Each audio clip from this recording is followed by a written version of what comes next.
Donc, très bonne nouvelle. Alors, je pense que, après avoir écouté mes amis, vous êtes convaincus que le diabète est une cause essentielle de la maladie rénale chronique et que celle-ci comporte des conséquences très graves sur le plan de la comorbidité, des complications cardiovasculaires, de l'insuffisance rénale, et également entraîne une altération considérable à la fois de l'espérance de vie et de la qualité de vie. Mais, bonne nouvelle, il est possible de freiner tout cela grâce aux mesures hygiéno-diététiques qu'a présentées Jean-Louis Schlinger et grâce à la thérapeutique, notamment avec les nouvelles molécules. Alors ce point est tellement important que nous allons nous mettre à deux pour vous le présenter.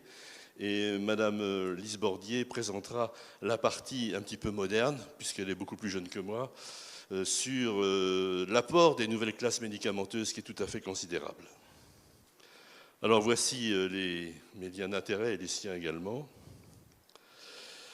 Tout d'abord, je vais répéter un peu ce qu'a dit, nos amis, puisque finalement, pas enseigner, mais vous savez déjà beaucoup, mais enseigner, c'est répéter. Donc je vais vous donner quelques points extrêmement importants à bien retenir. Alors la définition de la maladie rénale chronique, c'est la diminution pendant plus de 3 mois de la filtration glomérulaire estimée, le FGE, en dessous de 60 millilitres par minute et par 1,73 m². Tout le monde est d'accord pour dire que maintenant, il faut le faire simplement avec l'équation CKD-EPI. Et tous les laboratoires en France, j'espère également au Maroc, vous donnent d'emblée le DFG. C'est tout à fait normal. Et donc autrefois, on avait la formule de Cockcroft, le MDRD, mais tout ceci sent un peu la poussière et on a tendance à plus les utiliser. On se fixe au CKD-EPI.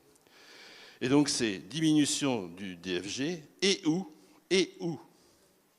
augmentation du rapport albuminurie sur créatininurie, qu'on appelle aussi le RAC en abréviation, sur un simple échantillon d'urine. Alors ceci est capital parce qu'avant on avait beaucoup de mal à avoir la microalbuminurie des malades, parce qu'il fallait avoir les urines de 24 heures. Or ça c'est très difficile. Pensez pour vous-même comment recueillir vos urines de 24 heures. C'est très difficile. Il faut être très motivé, il faut le faire le week-end. Enfin, voilà. Donc là maintenant on le fait sur échantillon. Et donc ça c'est très facile, les gens vont au laboratoire, urine dans un petit, inutile d'être à jeun bien sûr, urine dans un petit bocal et on mesure leur rapport albumine sur créatinine qui est pathologique au-dessus de 30 mg par gramme. Ces deux paramètres permettent, mais ça vous l'avez déjà vu, mais je reviens dessus parce que c'est capital, permettent à la fois de quantifier et de qualifier le stade de la maladie rénale chronique, avec les différents stades dont on vous a parlé tout à l'heure, en fonction du niveau du DFG, et puis également à droite, en rapport avec l'augmentation de l'albuminurie, du RAC.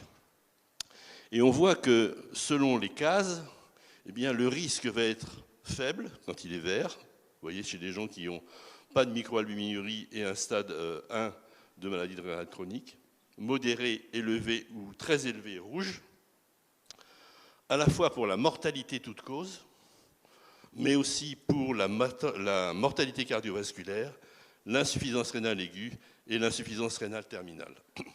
Donc ça, c'est vraiment deux points qui sont tout à fait capitaux de retenir. Alors la maladie rénale chronique, c'est un problème vraiment de santé publique, puisque vous voyez qu'en France, en 2016, les personnes non diabétiques, l'ensemble de la population qui était en stade 3 à 5 établi par le DFG, avait été comprise entre 1,5 et 2,1% de la population adulte. Et dans la même période, eh bien, 133 sur 100 000 personnes ont été admises en dialyse ou ont fait l'objet d'une greffe rénale, avec toutes les conséquences que ça peut avoir sur leur qualité de vie et aussi pour le coût sur la société. Et le diabète est à l'origine de près de la moitié des cas d'insuffisance rénale terminale, notamment pour nous en France, dans les départements d'outre-mer, notamment aux Antilles, où là c'est vraiment très très important. Et le risque de passage à un traitement de suppléance était multiplié par un facteur 9,2 en 2013. Il est donc indispensable, par le dosage au moins annuel du RAC et du DFG, de dépister la maladie rénale chronique pour engager la thérapeutique préventive qui s'impose. J'espère que c'est vraiment le point que vous retiendrez et qui est absolument important. Alors, comment prévenir la maladie rénale chronique au cours du diabète par des moyens médicamenteux? Je ne reviendrai pas sur les mesures hygiéno-diététiques. Eh bien, par 4 points qui sont très importants. Optimiser l'équilibre glycémique, normaliser la pression artérielle en utilisant des bloqueurs du système rénine-angiotensine, lutter contre les autres facteurs de risque, et puis utiliser les nouveaux médicaments hypoglycémiants. Alors le premier point, pour les diabétologues, normaliser la glycémie, c'est tout à fait capital, et il ne faut pas oublier ça. Les cardiologues ont un peu tendance à l'oublier et disent que finalement la glycémie c'est un épiphénomène et qu'avec les nouvelles molécules, eh bien, les gens ne meurent plus d'insuffisance cardiaque ou ne meurent plus d'accidents cardiovasculaires. Certes, mais n'oubliez pas que la glycémie, l'élévation de la glycémie chronique entraîne des complications microangiopathiques, c'est-à-dire la rétine, les nerfs avec les problèmes de pied et puis le rein. Alors pour ça, il faut faire un petit retour en arrière de près de 40 ans pour montrer l'efficacité de la normalisation glycémique au cours du diabète de type 1 et de type 2. Le type 1, eh bien, c'est la grande étude DCCT qui s'est déroulée dans les années 80, regroupant 1441 diabétiques de type 1. Et ces patients ont été randomisés en 2 groupes. Enfin, vous avez entendu ça 1000 fois, mais je vous le répète parce que c'est vraiment très très important pour bien se rendre compte de l'importance de la normalisation glycémique. Donc, randomisés en 2 groupes, soit traitement intensif, 3 injections d'insuline, soit un traitement dit classique. Jamais on pourrait faire ça maintenant, ça serait tout à fait hors éthique. Avec 1 ou 2 injections d'insuline, et le taux d'HbA1c était à la fin de l'étude, dans le groupe intensif 7,4% d'HbA1c et 9,1% dans le groupe traitement classique. Bien, voici l'incidence cumulée de la microangiopathie et en particulier de la néphropathie diabétique dans le groupe conventionnel au fur et à mesure des années. Et vous voyez que dans le groupe intensif, eh bien, l'insulinothérapie dite intensive, alors que maintenant on a fait beaucoup de progrès, permettait de réduire le risque d'apparition d'une néphropathie diabétique de 39% au bout de 6,5 ans. Donc la normalisation glycémique, c'est tout à fait capital. Voici l'évolution de la néphropathie au cours de cette même étude. Traitement conventionnel, vous voyez, traitement intensif avec une diminution de l'incidence de la microalbuminurie de 35% et de la macroalbuminurie de 56%. Au cours du diabète de type 2, l'étude de référence dont vous avez entendu 1000 fois parler, c'est l'UCA-PDS qui s'est déroulée dans les années 70, comportant plus de 4000 personnes en Grande-Bretagne, diabétiques de type 2, âgés en moyenne de 53 ans, des sujets relativement jeunes, et chez lesquels le diabète était de découverte récente. Et on a comparé les effets d'un traitement intensif et conventionnel du diabète. Et après un peu plus de 10 ans de suivi, eh bien, l'HbA1c dans le groupe intensif était environ 7% et 7,9% dans le groupe traitement conventionnel. Et dans cette étude, il y avait une réduction de 25% des complications microvasculaires, montrant bien là également l'importance de la normalisation glycémique chez ces patients. Une étude post-hoc a bien montré que la réduction d'1% d'HbA1c permettait de réduire le risque des complications, et en particulier des complications microvasculaires de 37%. Le second point, c'est normaliser la pression artérielle en utilisant les bloqueurs du système rénine-angiotensine dont on a déjà parlé un petit peu tout à l'heure. Ceci est capital et c'est un petit peu différent au cours du diabète de type 1 et de type 2. Dans le diabète de type 2, l'hypertension artérielle survient très tôt, souvent même avant le diagnostic de diabète, au cours d'un syndrome métabolique par exemple, ou d'une obésité. Au cours du diabète de type 1, l'hypertension artérielle survient plus tardivement, justement lorsqu'apparaît la néphropathie diabétique. Pour montrer l'importance de l'hypertension au cours du diabète, voici une étude aussi très ancienne qui est Merfit, qui montre la mortalité chez les personnes non diabétiques en fonction de leur niveau de pression systolique. Et vous voyez qu'il y a une augmentation qui est non négligeable. Et par contre, c'est tout à fait exponentiel chez les personnes diabétiques, montrant bien la gravité du retentissement de l'hypertension chez ces malades. Alors, au cours de l'UKPDS, il y a eu 2 bras. Traitement de la même façon, traitement conventionnel et traitement optimal, mais optimal, vous voyez, avec des objectifs qui n'étaient pas très très rigoureux, puisque la moyenne était de 144,82. Eh bien, on voit que les résultats obtenus avec une normalisation de la pression artérielle sont au moins aussi bons que pour la normalisation glycémique, avec une diminution de la macroangiopathie de 37%. Ce qui fait qu'aujourd'hui, les objectifs de pression artérielle au cours du diabète sont de 130/80 pour tous les malades. Et pour KDIGO, dont on a déjà parlé, ce serait peut-être un peu moins, mais ceci est discuté, donc moins de 120 mm de mercure en cas de maladie rénale chronique. Mais ceci est un peu discuté.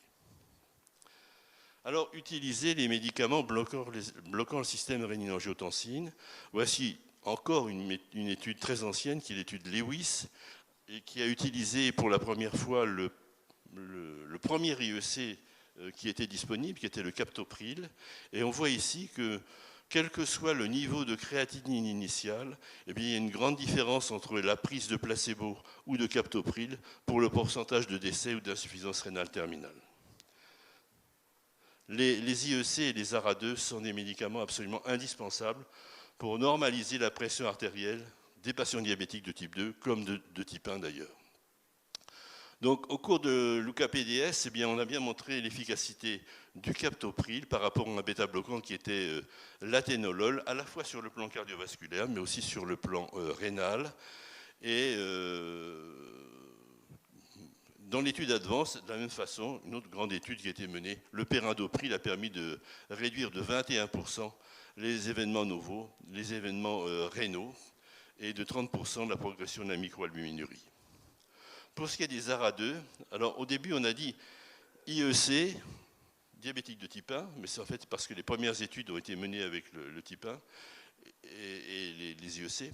Et alors que les ARA2, on a dit plutôt diabétique de type 2, mais en fait c'est parce que les études sont survenues plus tard, et c'était des études comme RENAL, IDNT ou IRMIA2, qui ont donné des résultats très intéressants en termes de tolérance et de protection rénale, ceci à tous les moments de l'évolution. Alors on a voulu comparer IEC et ARA2, et il y a une étude qui a été menée qui s'appelle On Target, qui montre que finalement le telmisartan, donc un ARA2, n'est pas inférieur au ramipril, un IEC, dans un critère d'évaluation composite. Cependant, avec les sartans, la tolérance est bien meilleure, il n'y a pas beaucoup de touches, je vais vous expliquer pourquoi.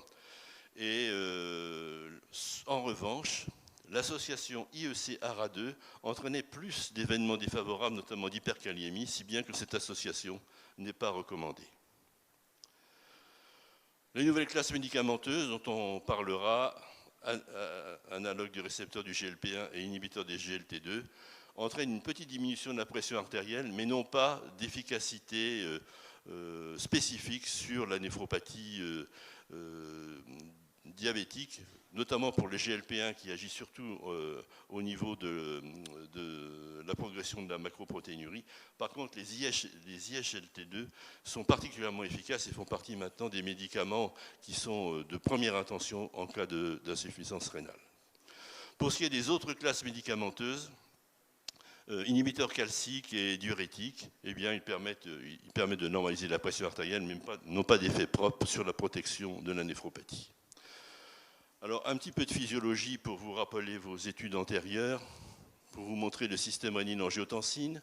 Tout part de l'angiotensinogène qui est transformé grâce à la rénine en angiotensine 1, qui elle-même est transformée en angiotensine 2 grâce à l'enzyme de conversion.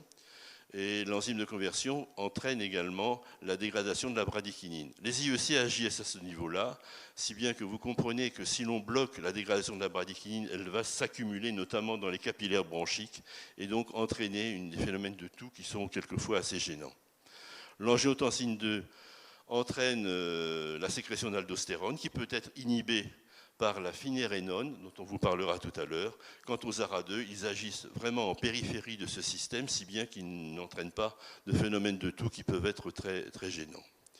Et l'angiotensine 2 agit au niveau du capillaire efférent et qui va être bloqué par l'IEC ou l'ARA2 et entraîne une vasodilatation de cette artère efférente et donc entraîne une diminution de la pression intraglomérulaire qui est responsable de la glomérulosclérose.